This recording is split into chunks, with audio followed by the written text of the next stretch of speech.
Mesdames, Messieurs, il y a une semaine, la France prenait conscience avec effroi que son destin pouvait basculer vers le pire si l'extrême droite venait à remporter les élections législatives. Dans un sursaut dont il s'est souvent montré capable, dans le temps long de son histoire, le peuple français a puisé au plus profond de lui-même la force de résister à la vague annoncée en lui opposant la digue encore robuste du front de tous les républicains.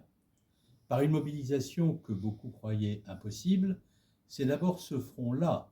celui de la République, qui a rappelé sa force dimanche dernier. Des millions de Français ont dit leur volonté que la France reste fidèle à elle-même, à son universalisme, qui depuis plus de 2 siècles nourrit une irrépressible aspiration à la fraternité, à l'égalité, à la liberté, à la démocratie, au respect des principes de l'état de droit. Beaucoup de nos compatriotes qui ont adopté la stratégie du barrage républicain ont voté dans nombre de cas pour des candidats qui n'étaient pas ceux de leur choix afin d'éviter l'élection de ceux dont ils ne voulaient à aucun prix. Fruit du mode de scrutin, des retraits ou encore des désistements, cette stratégie a atteint son objectif. Le Rassemblement national n'a pas obtenu de majorité de sièges à l'Assemblée nationale, plus des 2 tiers des Français, par leur suffrage, s'y étant opposés. Mais force est de constater qu'aucune force politique constituée, ni à gauche, ni à droite, ni au centre, ne peut prétendre détenir à elle seule une majorité de sièges à l'Assemblée nationale qui lui permettrait de gouverner sans s'allier à d'autres forces. La question qui se présente désormais à nous est donc simple. Existe-t-il encore dans notre pays suffisamment de forces raisonnables et capables, en dépit des divisions qui minent la nation, de s'unir en se respectant mutuellement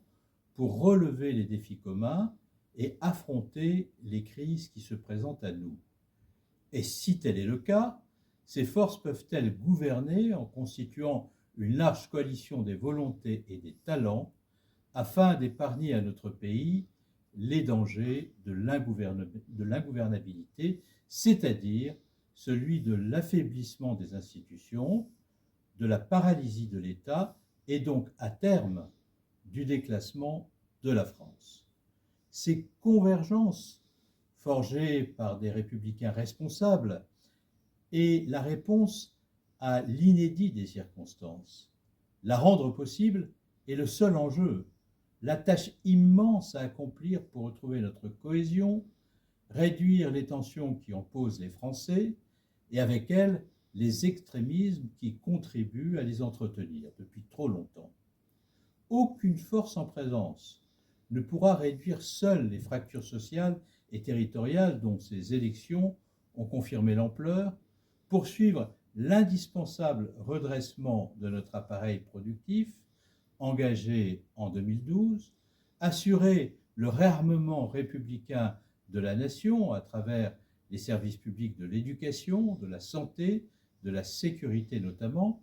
rétablir nos comptes publics, garantir notre désendettement, ni réussir la nécessaire et urgente mutation écologique. La gravité du contexte appelle que l'esprit de responsabilité préside à tout et que les considérations partisanes, plus dérisoires encore qu'à l'accoutumée, ne fassent pas perdre de vue l'essentiel qui, en République, a le nom d'intérêt général. Au moment où tout se joue, le rôle de la France en Europe et dans le monde, pour la prospérité, pour la concorde et pour la paix,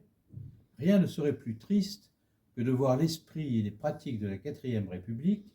s'emparer des institutions de la 5e pour les abaisser davantage encore et revenir aux errements du système des partis, aux tristes combinaisons d'antan ou aux petits arrangements pour soi-même. Si tel devait être le cas, d'ailleurs,